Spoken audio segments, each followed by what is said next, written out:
Hi guys, it's Emma here and welcome back to Frida Kahlo month.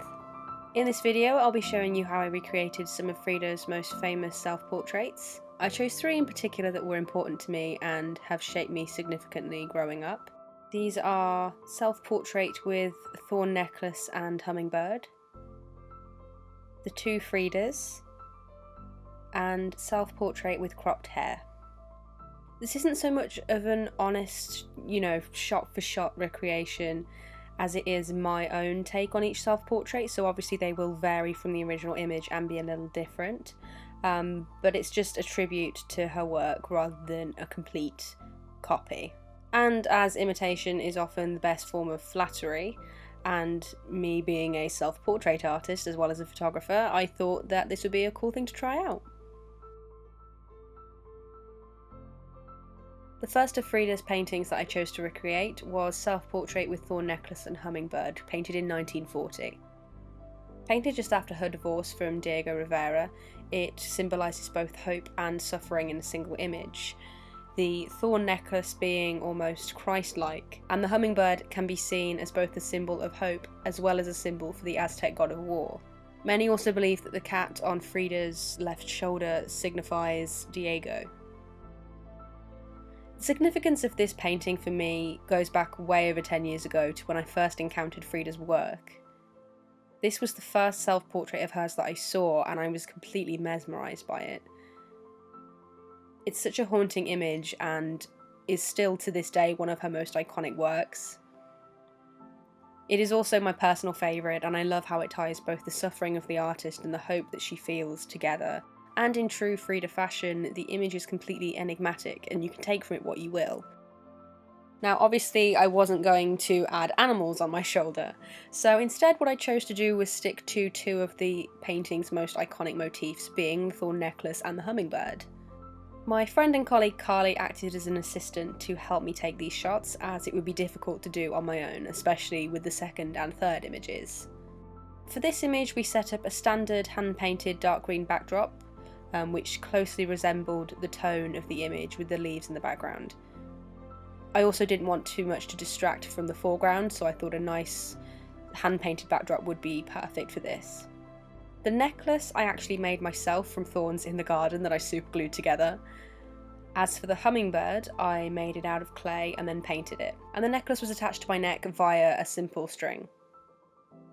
At first we tried with the flash from the Profoto B1, but it just wasn't giving the same ghostly, painterly kind of effect, so we opted instead to use the model light, and I'm pretty happy with the final result.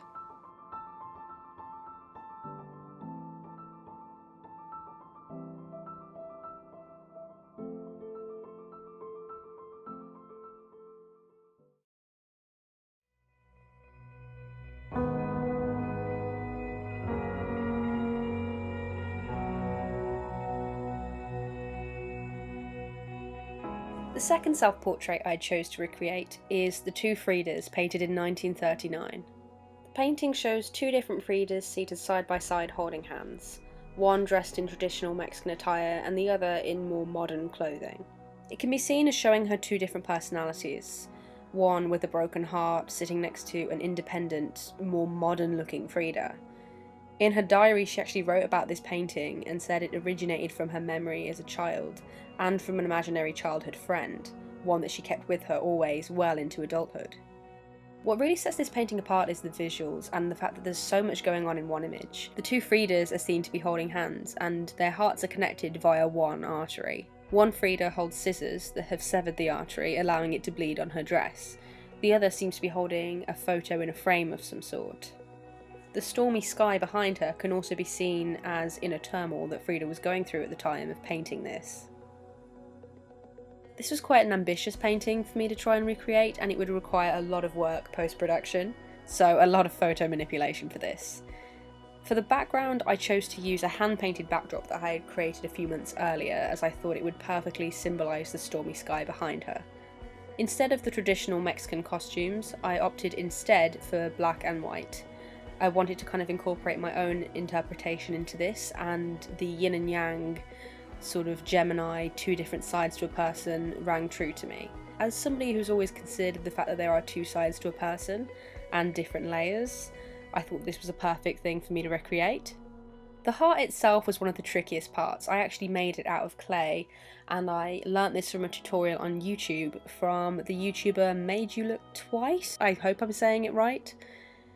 But go and check that out, I'll leave the link in the bio. I'm pretty pleased with how the heart turned out. It's quite realistic looking and a little bit eerie. As for the arteries, I used simple red string. It's obviously quite thick string as it had to show up in the photos. I actually connected the hearts to myself via making a sort of necklace from the string for it to look like arteries that were sort of winding around my neck. In my version of the painting, I still chose to have the scissors cutting the vein, but instead of holding a picture frame in the other hand, I am instead holding a pocket watch. As an artist, I have a rather complicated history with time. I always feel like I'm running out of it, so this was an important motif for me to include. As for choosing black and white, they are the most polarising colours, and I feel as though I can tie them into yin and yang, darkness and light, complete opposites on each end of the spectrum. And as holding hands would probably be a bit too difficult to superimpose, I opted instead for the hands to be almost touching, kind of like the iconic God and Man motif created by Michelangelo. I've also included a quick clip in how this photo was stitched together after it was taken.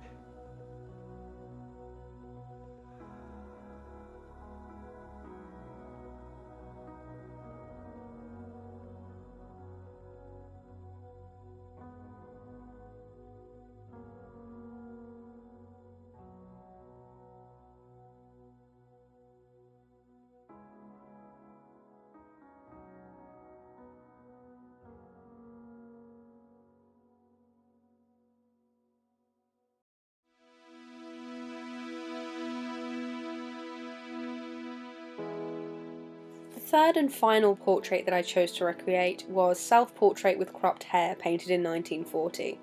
Once again painted after her divorce from Diego. Her husband had always loved her long, dark hair, and as it was such a symbol of who she was before the divorce, she chose to cut it off, most likely expressing independence and attempting to move on.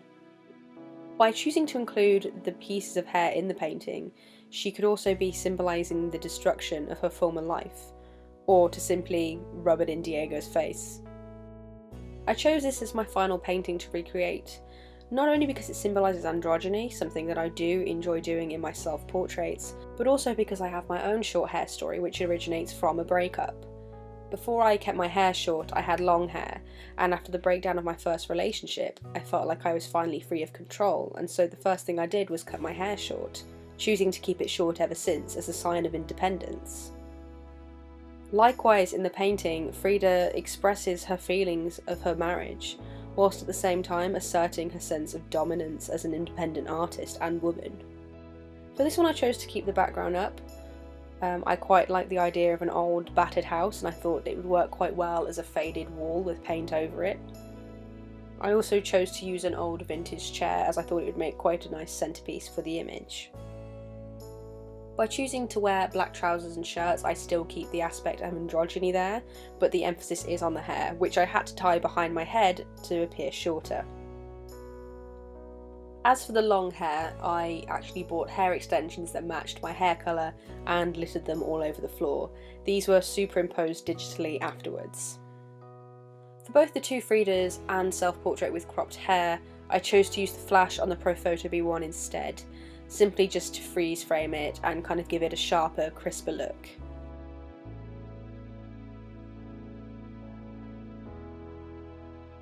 So there it is, guys. That is my recreation of 3 of Frida's most iconic self-portraits. I do hope you enjoyed. As always, don't forget to like and subscribe, and don't forget to follow me on Facebook and Instagram. The links to my pages will be in the description below. And with that, I shall see you next week. Bye guys!